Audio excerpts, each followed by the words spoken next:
Merci à tous. Alors, je suis hyper stressée. Je suis pas bien du tout. Je n'étais pas, mais là... bon. Alors, où sont les enfants? Vous êtes là? Vous allez bien? Vous avez passé une bonne journée? Vous êtes content de... Non? Non, Déborah? Vous n'êtes pas content de vous retrouver? Si? Ça se voit sur vos visages. Alors, vous êtes loin, trop loin. Est-ce que vous voulez venir ici?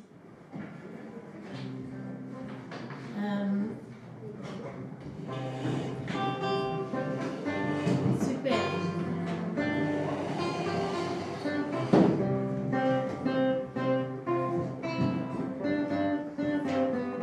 On va chanter joie, joie. On y va? Joie, joie, mon cœur est plein de joie.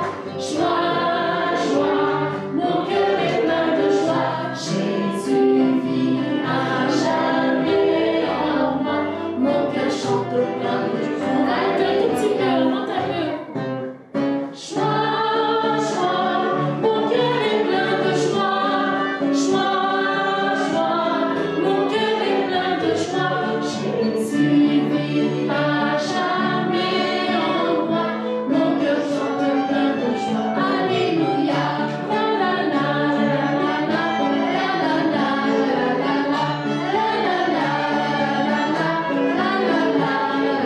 la. J'ai décidé de suivre qui? Le Seigneur, et de ne pas m'en aller loin de lui. J'ai décidé de...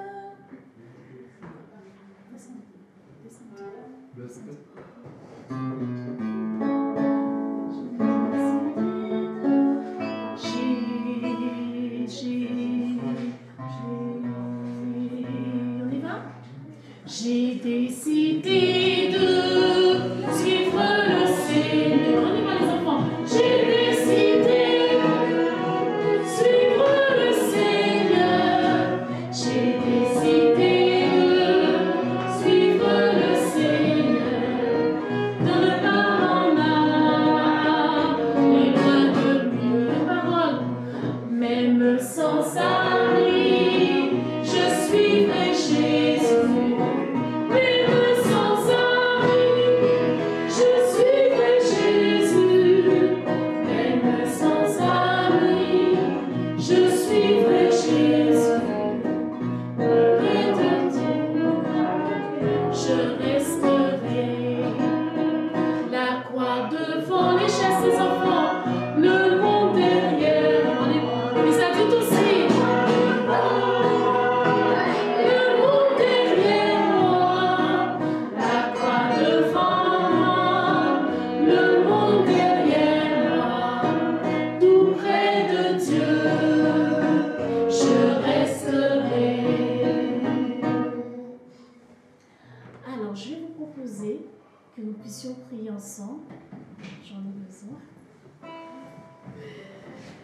Mon Père éternel, nous te remercions infiniment pour ce moment que tu nous as déjà permis, Seigneur, de partager ensemble autour de ta parole, en lien, Seigneur, avec les 7 trompettes. Et alors que nous allons, Seigneur, passer ce moment avec les enfants, nous te demandons encore, Seigneur, de continuer à nous visiter et surtout, Seigneur, de visiter nos enfants afin qu'ils soient aussi attentifs, qu'ils comprennent aussi cet enseignement que tu as pour eux, Seigneur, par rapport au son de la trompette qui doit être juste. Merci de tes bontés, merci de tes saints anges qui sont autour de nous. Merci, Seigneur, d'être à côté des enfants afin qu'ils soient attentifs et qu'ensemble, Seigneur, nous puissions grandir et vraiment te ressembler, comprendre tes enseignements et pouvoir marcher dans tes voies. Sois avec moi. Et permets, Seigneur, que ce que je vais dire ne vienne pas de moi, mais guide-moi, s'il te plaît. Je t'ai prié dans le nom de Jésus et pour ta gloire. Amen. Alors, les enfants, je vais vous proposer de prendre avec moi le psaume 89. Vous avez vos Bibles?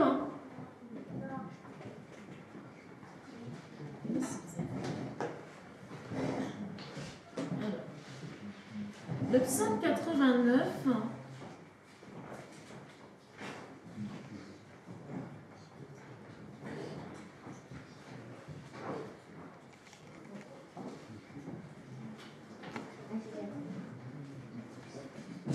Alors, on va prendre versets 1 et 2. Et ensuite 5 à 18. Vous voulez lire avec moi, les enfants? Alors, 1 et 2. Qui est-ce qui prend 1 et 2?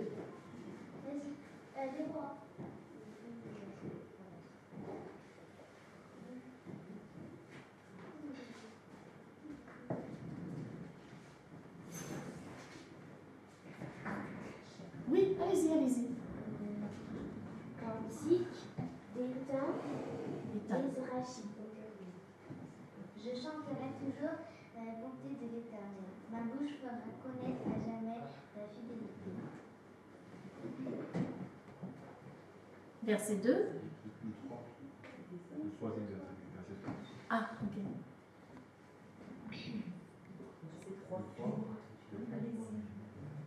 Car je dis la bonté à tes fondements éternels. Tu établis ta fidélité dans les cieux.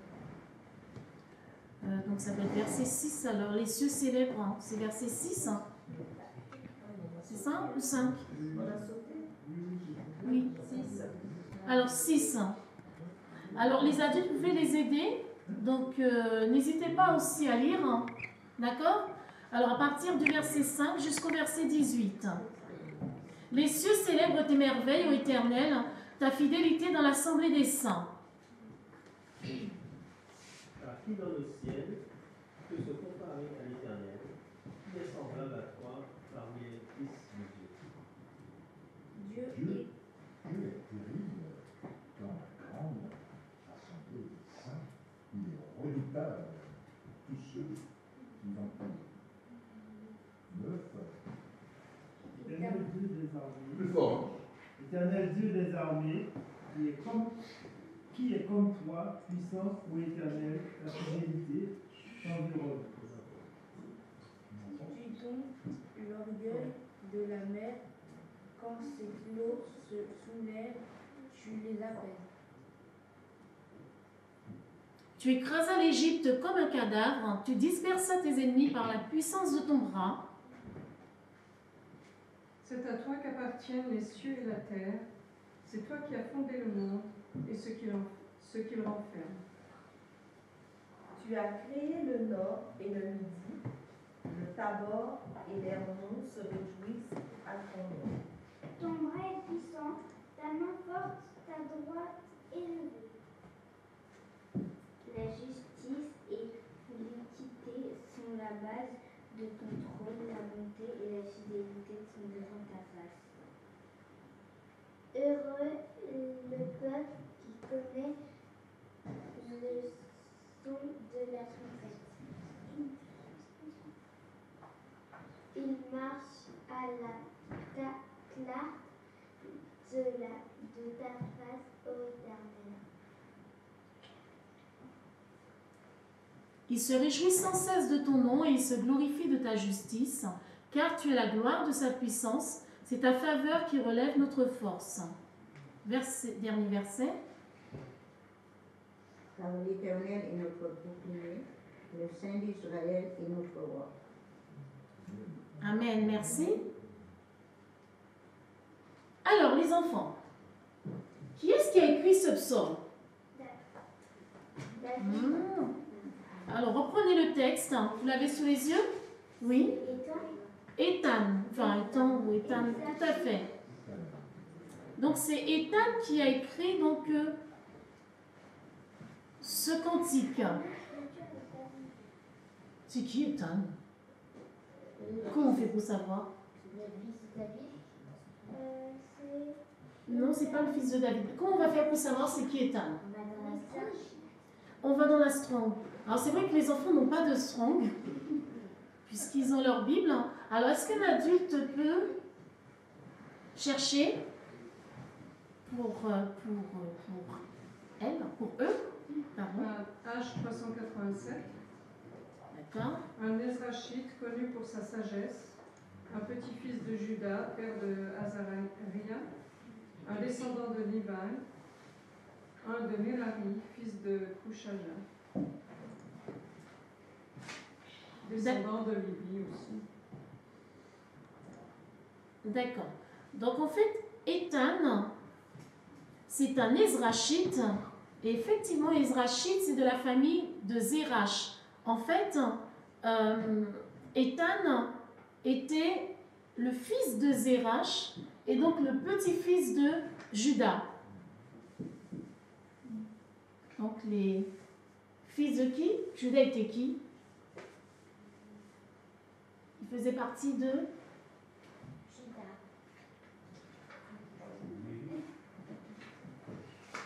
Il avait des frères.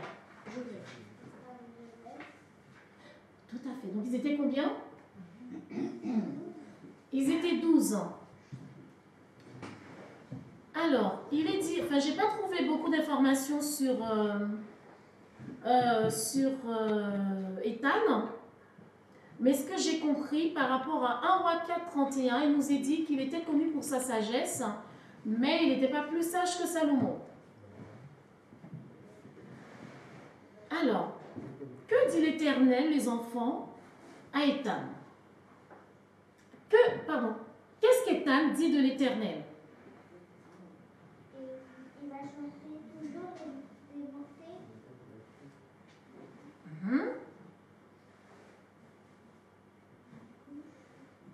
Qu'est-ce qu'il dit encore? Comment est l'Éternel?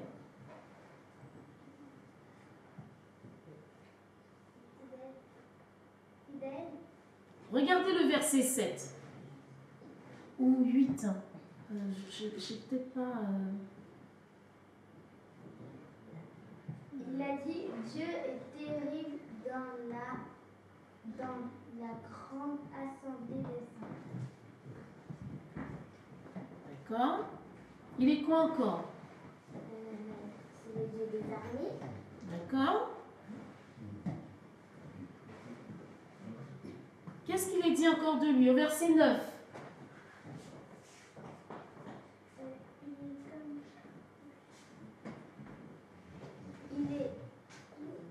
Il est comme toi, ô Dieu puissant.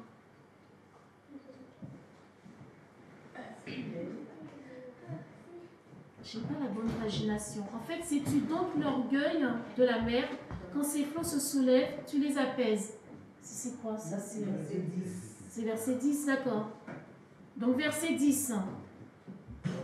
Tu domptes l'orgueil de la mer.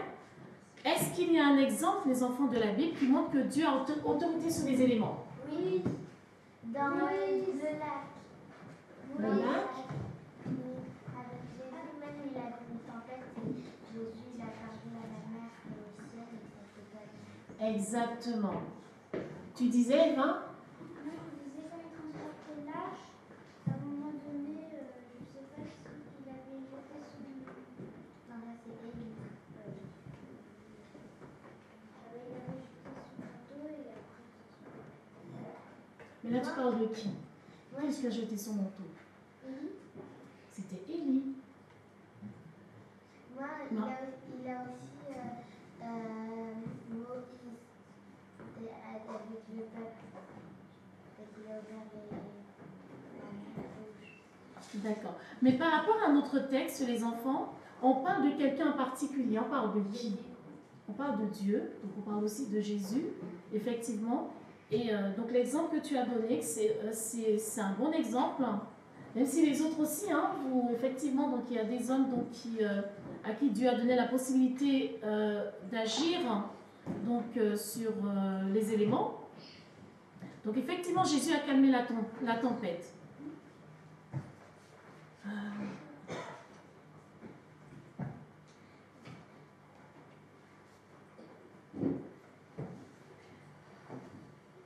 Qu'est-ce qu'il a fait encore si on regarde au verset 11? Tu écrases l'Égypte comme un cadavre. Tu disperses tes ennemis par la puissance de ton bras. Alors, selon vous, quand est-ce que l'Égypte a été brisée? Est-ce que vous avez un exemple? Quand on parle d'Égypte, qu'est-ce qui vous vient à l'esprit?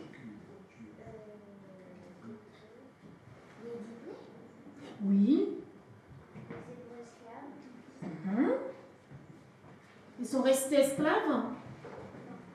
Non, ils ne sont pas restés esclaves. Qu'est-ce qui s'est passé? Moïse les a délivrés.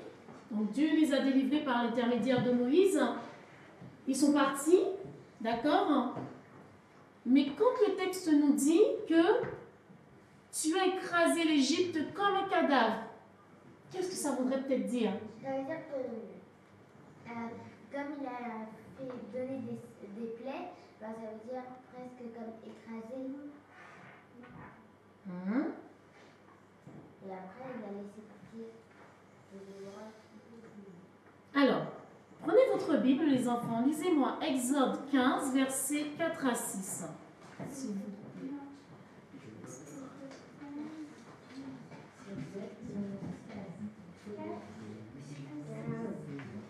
Il a lancé dans la mer les chars de Pharaon et son armée.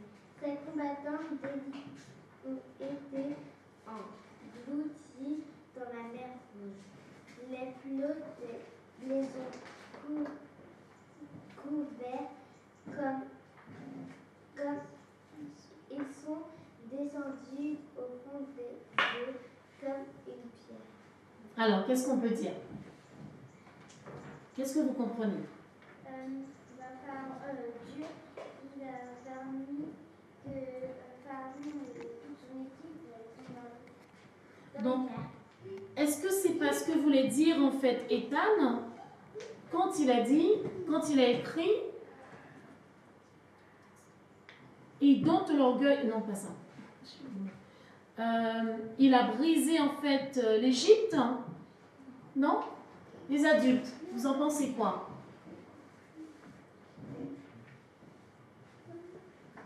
La mer rouge. Pas la mer rouge. Ou la mer. Oui ou non? Donc vous êtes d'accord avec les enfants?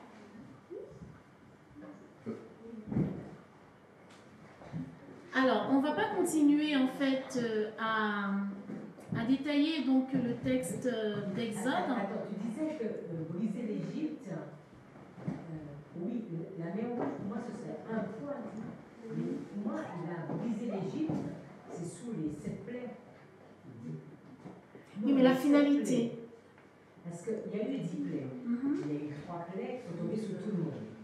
Mais les 7 dernières plaies sont tombées sur l'Égypte.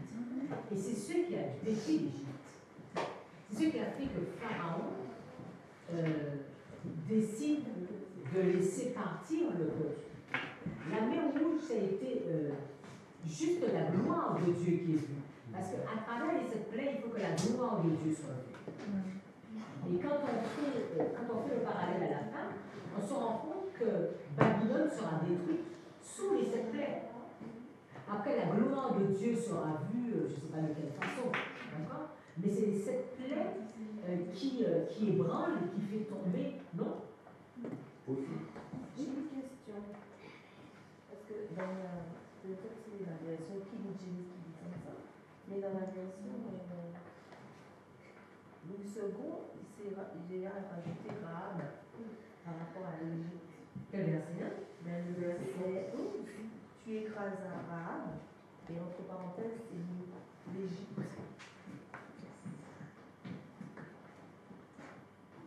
Mais moi, je ne sais pas ça, moi. Dans la version Louis II, c'est ce qu'il y a dans la version Louis II. Comment? C'est 189, verset 11. Est-ce que c'est moi seul qui ai ça dans ma version?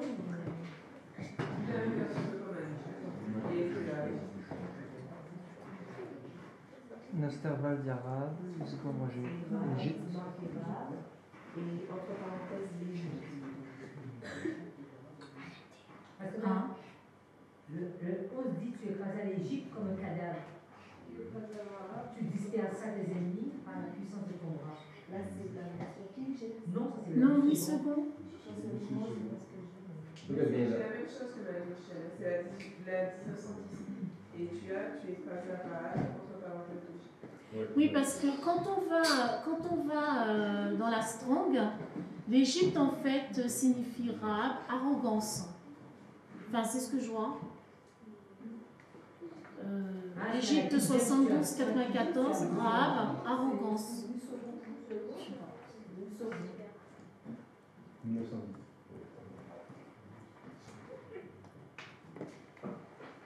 Je sais pas. Est-ce que quelqu'un peut... Je sais pas. C'est-à-dire, apparemment, t'en penses quoi, Yves? Parce que Rahab, c'est l'orgueil, c'est ça? C'est le verset de 10, te dis-tu donc l'orgueil de la mer, quand cette eau se soulève, tu les apaises. Après le verset 11, parle de Rahab. Alors il y a quelque chose d'intéressant quand tu regardes ça, parce que tout de suite, quand vous voyez Rahab, vous pensez à quoi? Voilà, à ce moment-là, vous regardez la strophe, et la strophe de Rahab dans Josué, c'est 073 43. Et Rahab dans Apocalypse, dans Psaume 89, c'est 72 94. C'est pas la même chose. Mais ils dérivent l'un de l'autre ou pas? Hein? Ils dérivent l'un de l'autre ou pas? Non, parce qu'après il dérive du 72 93, qui est orgueil, 72 92. Mais le nom de Rahab. Et Rahab lui-même 73 43. C'est le même mot que 73 42. Que 73 37. Ils n'ont pas les mêmes points communs. Mais qui veut dire? Et Rahab lui-même en Josué veut dire l'ange spacieux tumultueux. Ça ne veut pas dire orgueil. Bah, ouais. Enfin, pour le strong de l'Égypte, enfin de Rahab de Psaume 89-10, ça veut aussi dire, c'est aussi traduit par largeur. Par largeur, ouais. Mais ça veut dire arrogance. Il y a peut-être un lien. Ouais, on va voir. En tout cas, tu peux aller voir dans le psaume 87, verset 4 et Ésaïe 51, 9, qui te montrent qu'on parle bien d'un pays. Psaume 87, quoi? Verset 4 et Ésaïe 51, 9.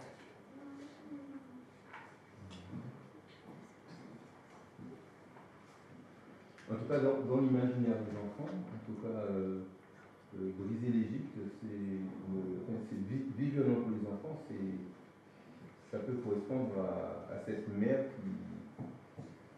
qui engloutit la puissance de l'Égypte. Oui, ça peut vouloir dire ça, mais où Pharaon a été brisé, son orgueil a été brisé, c'est quand son fils meurt. Et après, si tu regardes, moi ça te dit que c'est un monstre marin mythique. C'est là qu'il est brisé, qu'il a à la 10e qui serait la 7e. Je pense pas que ce soit ça. Et si tu... Quand tu comme ça, il dit tu disperseras tes ennemis à la puissance de ton bras. Et on voit bien que Moïse, quand il arrive devant la mer rouge, il lève le bras et la mer rouge s'ouvre. Bon, et c'est là où les enfants d'Israël passent. Et quand ils ont traversé la mer rouge, il étend son bras, alors que toute l'armée de l'Égypte traverse la mer rouge, ils sont engloutis au mode de...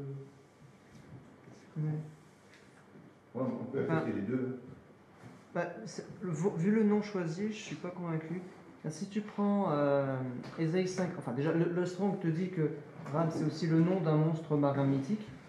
Donc à moins d'avoir connaître la mythologie, donc je le connais pas.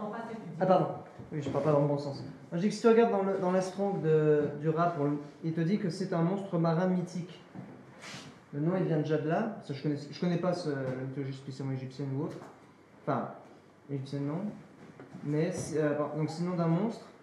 Et si tu regardes Ésaïe 51:9, la troisième fois où il y a ce nom qui est employé, donc il va te dire réveille-toi, réveille-toi, réveille-toi de force, bras de l'Éternel, réveille-toi, comme au jour d'autrefois, dans les anciens âges, n'est-ce pas toi qui as bâti l'Égypte, Rahab, qui transperça le monstre, si Rahab est appelé ici un monstre, et en disant « N'est-ce pas toi qui as mis à sec la mer, les eaux du grand abîme, qui fraya dans les profondeurs de la mer un chemin pour le passage et racheté ?»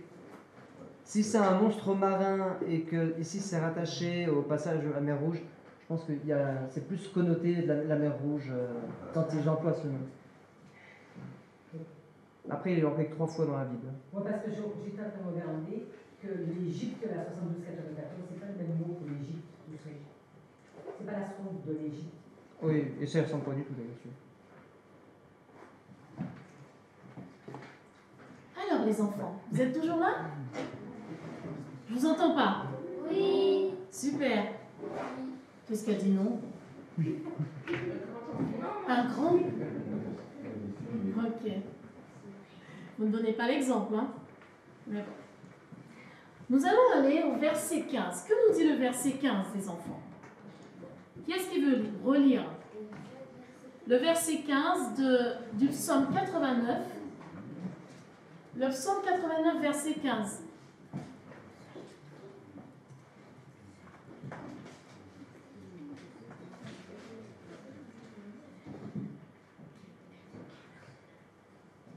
La justice et l'équité sont la base, le contrôle, le bonheur et la fidélité sont devant ta face.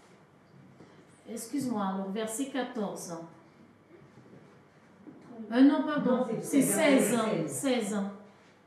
Heureux le peuple qui connaît le son de la trompette, il marche à la clarté de ta face, ô Éternel. Alors, que dit le verset, les enfants?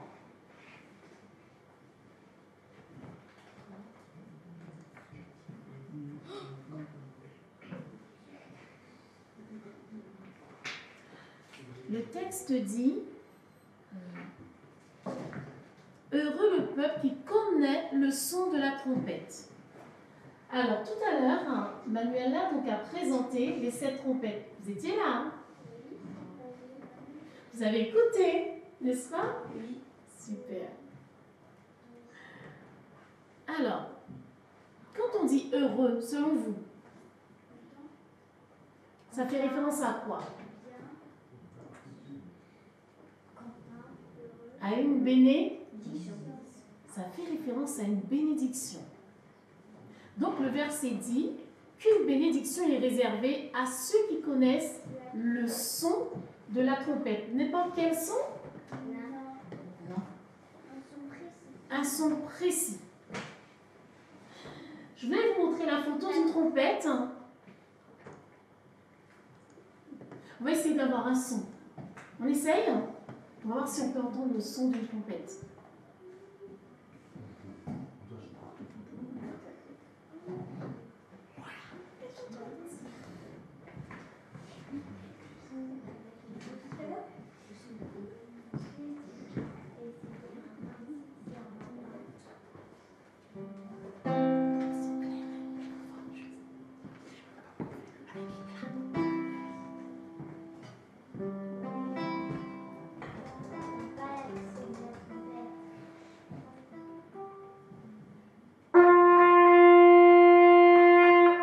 Vous avez entendu? Le son était juste? Non.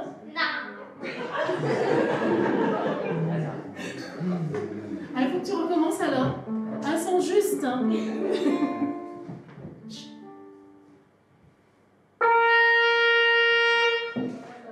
Alors? Non. Si. Les adultes? Oui. On te remercie. Alors, est-ce que vous avez vu la trompette, les enfants? Tu peux montrer ta trompette, s'il te plaît, aux enfants? Enfin, c'était pas cette trompette-là, mais bon, c'est ce qu'on a. D'accord? À quoi sert une trompette? À faire du bruit. Oui, tu as raison. Mais quoi encore? De la musique. À avertir, par exemple, c'est ça, comme ça, tu lis, tu sais, pour les batailles. Les ennemis. À faire quoi? Avertir s'il y a des ennemis. Avertir s'il y a des ennemis.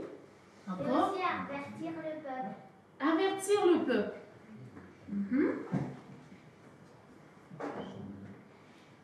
Alors, quand on tape son de la trompette, on a la Strong 86-47-3 qui nous dit alarme, signal, cri, hurlement, cri de guerre, coup de trompette pour la marche.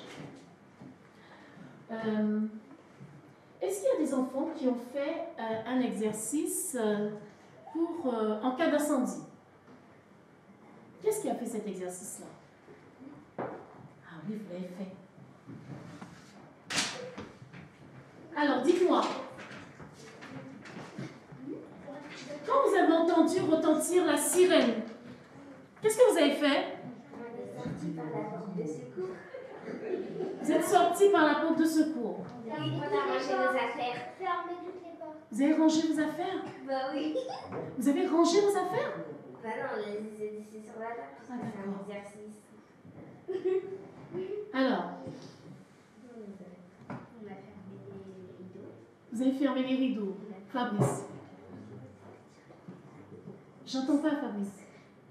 Non, en fait, je crois que les parents levaient la main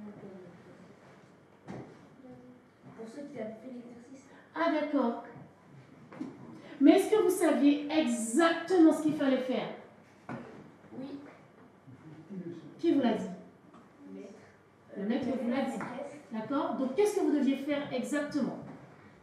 On devait se cacher sous une table. On devait fermer la porte à clé. On devait se cacher sous une table et on devait fermer les rideaux et la porte à clé. D'accord. Là, c'est s'il y a un tremblement de terre ou quelque chose comme ça. Non? C'était pourquoi? Par rapport à quoi? Pardon? Ah, si quelqu'un rentre dans l'école. Fabrice. Fuir? Donc tu courais? Non. Est-ce qu'il fallait courir? Non. S'il avait une incendie, peut-être qu'elle pouvait se brûler. Est-ce que vous restiez, vous continuez à faire ce que vous avez à faire? Vous ne vous occupez pas? Non, on est sorti.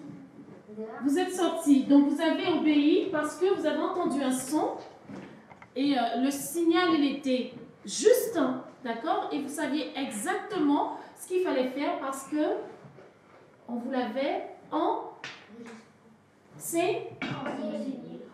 on vous l'avait enseigné, d'accord? Eh bien, les enfants,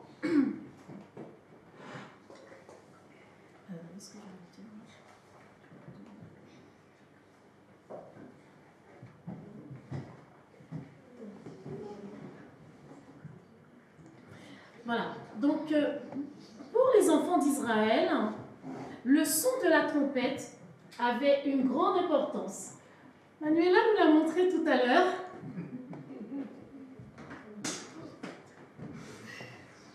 Alors, c'était quoi leur rôle, justement, de la trompette? Son rôle était déjà d'attirer l'attention. Alors, si on prend Matthieu 24, verset 31, je demande à un enfant de lire. Un autre va prendre Jérémie 4, verset 5. Donc, Matthieu 24, verset 31. Déborah, elle est où ta Bible? D'accord. Tu peux demander une autre Bible, s'il te plaît, à un adulte? 24 versets. Alors, 24, verset 31. J'ai trouvé. Ensuite, Jérémie 4, verset 5. Quelqu'un d'autre cherche Jérémie 4, verset 5. Et quelqu'un d'autre, Néhémie 4, verset 20.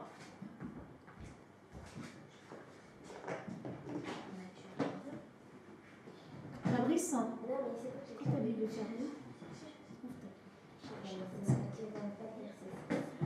Alors, Matthieu 24, verset 31. Qu'est-ce qu'il a trouvé? Vas-y. Vous entendrez parler de guerre et des bruits de guerre. Gardez-vous d'être troublés, car il faut que ces choses arrivent. Mais ce ne sera pas encore la fin.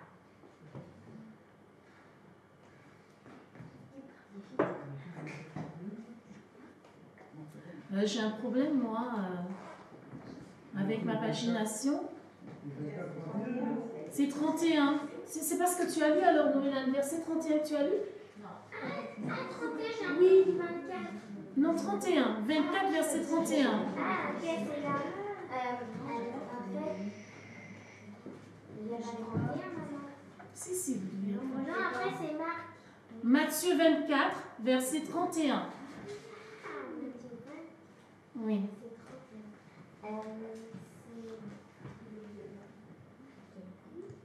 Il enverra ses anges avec la trompette retentissante et ils rassembleront ses élus des 4 vents depuis une extrémité des cieux jusqu'à l'autre. Alors, qui est-ce qui a pris Jérémie 4, verset 5? Vas-y, Eva. Annoncez en Juda, publiez à Jérusalem et dites, sonnez de la trompette dans le pays. Criez à pleine voix, rassemblez-vous et allons dans les villes fortes. Merci. Fabrice, tu veux bien prendre Néhémie 4, verset 20, s'il te plaît?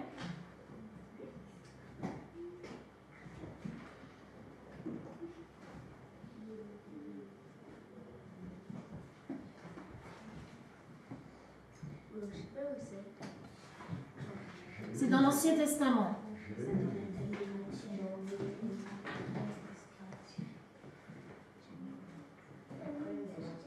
Alors, tu as 2 Chroniques, Esdras, Néhémie, Esther. Donc, c'est juste avant Esther.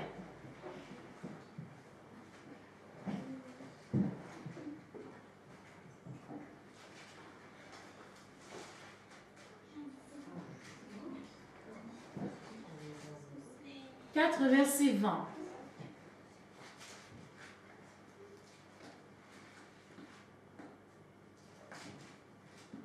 Au son de la trompette, rassemblez-vous auprès de nous vers le lieu d'où vous l'entendez. Notre Dieu combattra pour nous. D'accord. Je vous remercie les enfants. Alors entre ces 3 versets, il y a un mot qui est commun aux 3. C'est lequel? La trompette.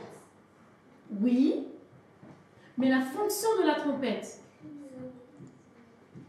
Oui. Alors, vous devez sonner la trompette pour faire quoi? Pour annoncer. Non. Avertir. Non. Vous l'avez lu? Pour rassembler. Pour rassembler. Donc, la trompette sert à quoi? Rassembler les gens. À rassembler. Ézéchiel 33, verset 3 nous dit quoi?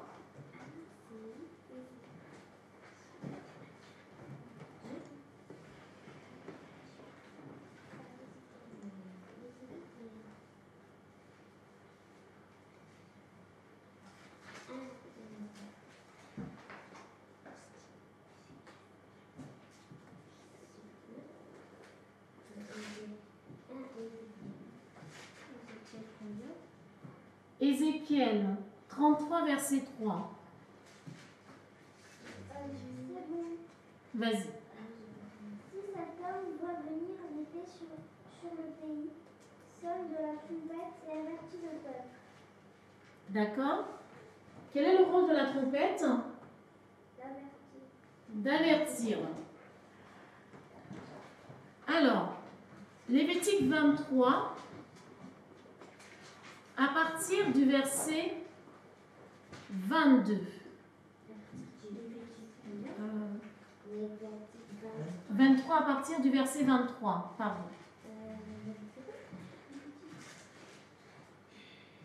On ne va pas tout lire, mais ne serait-ce que le premier verset, donc 23 et 24. On va peut-être lire que ces 2 versets-là. Lévitique 23, versets 23 et 24. Mais il n'ira point vers le voile et il ne s'approchera point de l'autel, car il a un défaut corporel.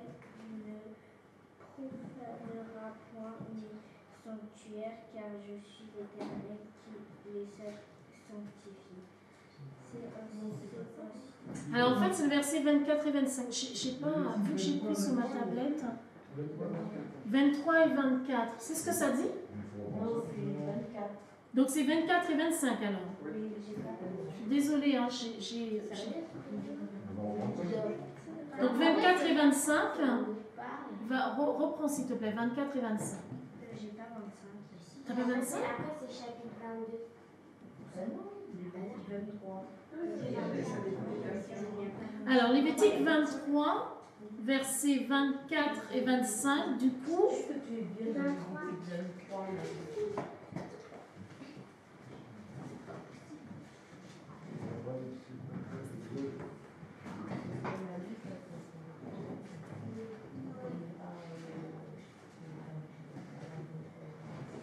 qu'est-ce que vous avez, vous les adultes?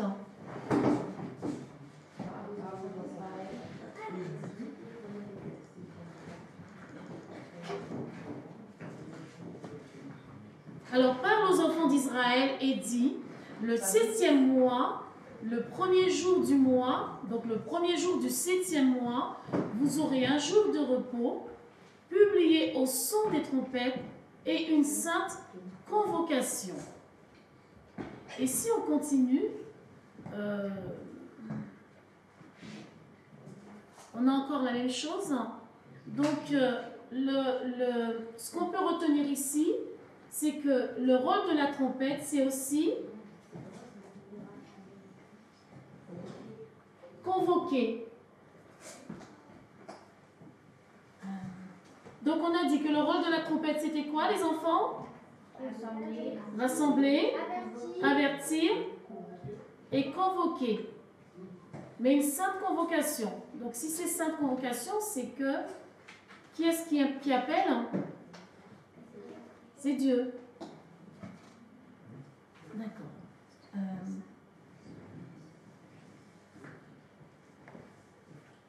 Je ne vais pas revenir sur tout ce que Manuel a dit concernant donc la Pâque, le jour des... Non, pas des expiations. La fête des pains sans levain. Voilà, la fête des pains sans levain, puisqu'elle l'a déjà présentée. Je vais vous inviter à prendre Nombre 10, versets 1 à 8. Puisqu'on voit qu'il est question de trompette, d'accord? Il est question de trompette, et donc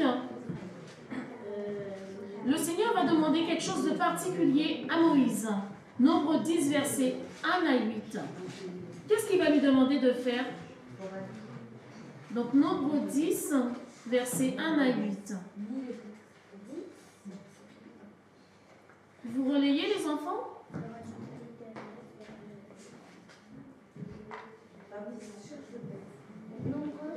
Alors, Nombre 10, versets 1 à 8. L'Éternel parla à Moïse et dit, fais-toi 2 trompettes d'argent, tu les feras d'argent battu. Elles te serviront pour la convocation de l'assemblée et pour le départ des camps.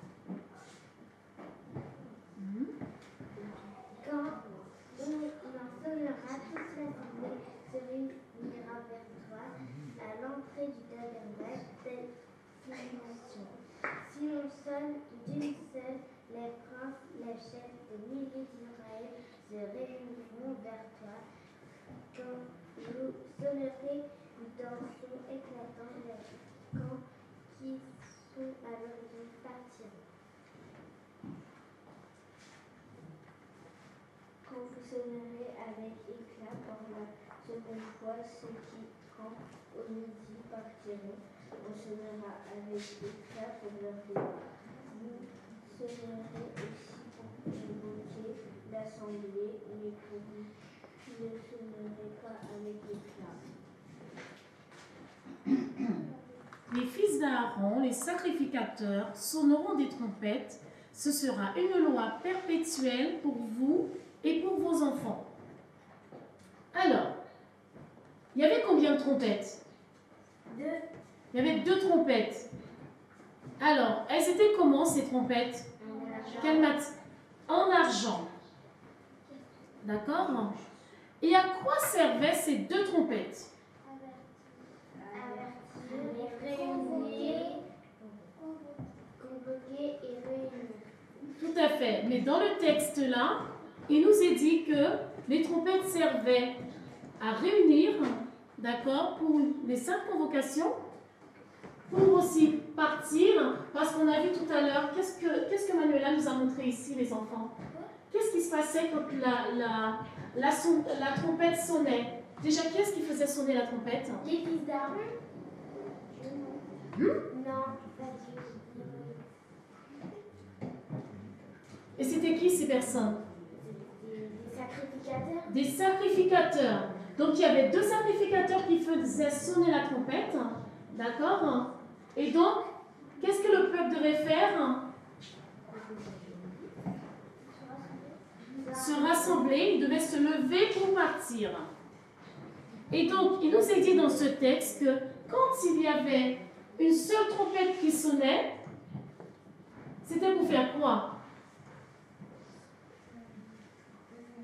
Les adultes, c'était pour faire quoi? Pour appeler les chefs. Voilà. C'était pour réunir les chefs. Les chefs, mais est-ce que c'est n'importe lesquels? Des milliers d'Israël. Des milliers. Donc c'était pas complet ce que Charles nous a dit. Mais nous te remercions.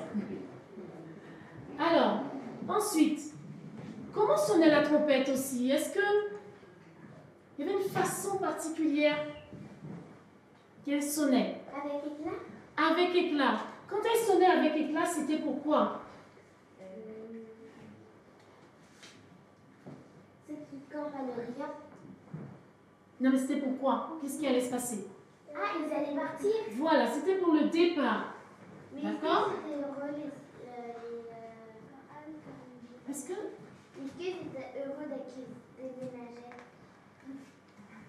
en fait, ils avaient un objectif. Où est-ce qu'ils devaient aller? En Canaan. En Canaan. Des personnes âgées ne verront pas et ils n'ont pas vu. Pourquoi ils n'ont pas vu? Parce qu'ils étaient déjà morts. Oui, ils sont morts. Ils ont désobéi. Oui, voilà. Donc, ils sont morts dans le désert. Est-ce qu'ils étaient contents de partir? Bah oui. Ben, j'espère qu'ils étaient contents. Puisque leur objectif, c'était d'aller en Canaan, de ne pas rester dans le désert. Mais d'accord, c'était pas ça. L'objectif d'accord, c'était pas ça. C'était quoi son objectif?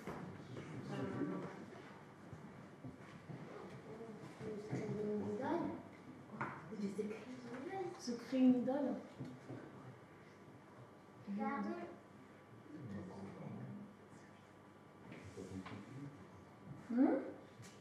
En tous les cas, ils ne voulaient pas faire la volonté de Dieu. C'est ce qu'on peut dire. Mais là, c'est une autre histoire, on pourra en reparler après ou peut-être demain. D'accord? Ça te va? Super. Donc, on a dit qu'avec éclat, c'était pour les départs. Et est-ce qu'ils partaient n'importe comment? Tout le monde se levait et puis tout le monde... Qu'est-ce qu'on a dit? Il y avait une fumée, la nuée qui... Quand? Mais qui est-ce qui partait? Qui se levait en premier? Moïse. Moïse et Aaron. D'accord? Ils étaient de quel côté? Non, c'est d'abord Dieu. Dieu, Moïse, Aaron, après Tu as tout à fait raison.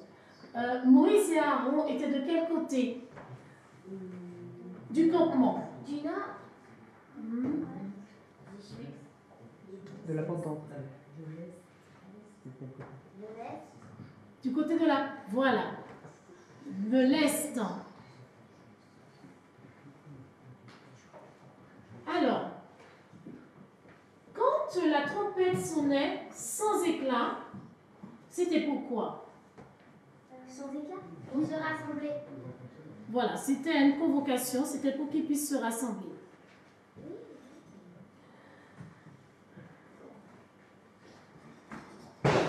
Donc on a vu qu'en fait, les fils d'Aaron, donc les sacrificateurs, ne pouvaient pas sonner de la trompette n'importe comment. Parce que s'ils sonnaient de la trompette n'importe comment, est-ce que les personnes, est-ce que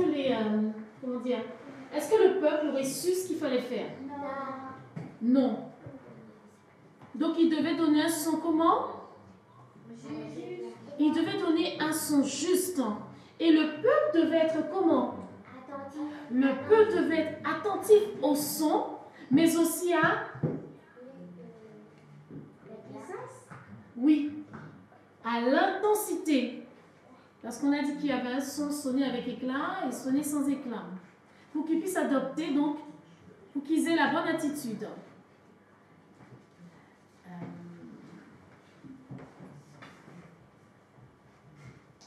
On n'ira pas plus loin parce qu'on doit continuer à travailler donc, sur les trompettes.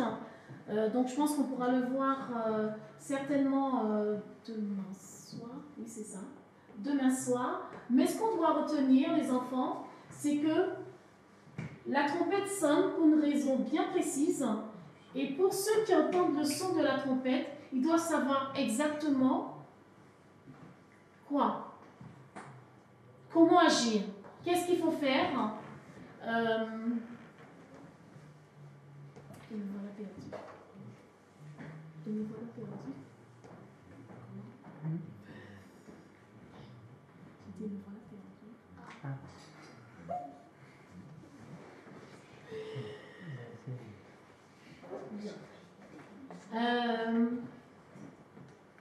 Voilà, donc on va continuer à travailler plus tard sur les trompettes. Et je vous remercie pour ce moment que nous avons pu passer ensemble. Et sachez que, comme on a vu tout à l'heure, donc ce qui s'est passé donc, pour les enfants d'Israël, c'est exactement ce qui va se passer ce qui se passe aussi pour nous, parce que les trompettes, on est à quelle trompette les enfants, si on a écouté tout à l'heure?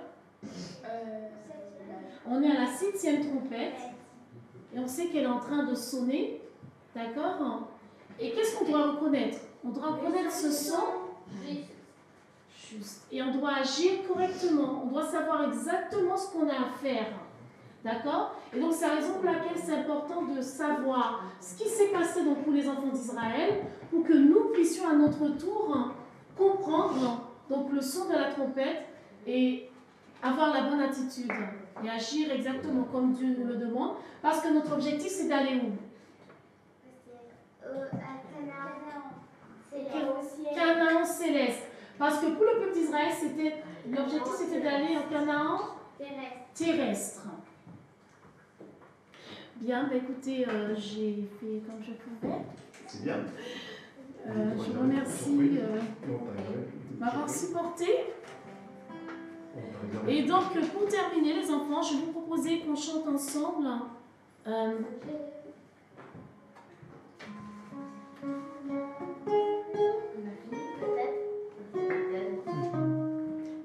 Bon sauveur, berger fidèle, je ne sais pas si je peux réfléchir.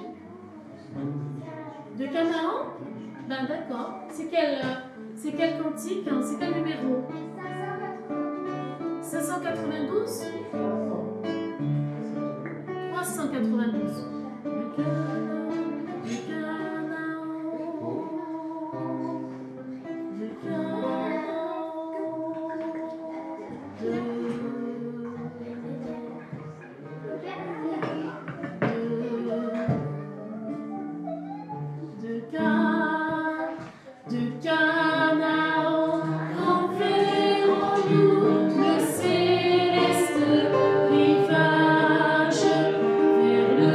Jourdain.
Alors, je vous invite à vous agenouiller, nous allons prier ensemble. Est-ce qu'un adulte veut bien prier pour nous, s'il vous plaît?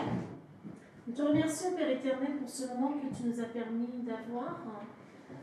C'est vrai que c'était peut-être imparfait, mais Seigneur, je pense que durant ce week-end, tu as beaucoup d'enseignements à nous apporter par rapport, Seigneur, au son de la trompette que nous devons percevoir et comprendre. Je te demande, Seigneur, de continuer à fortifier nos enfants autant que tu vas fortifier aussi, Seigneur, tu vas nous fortifier, nous adultes.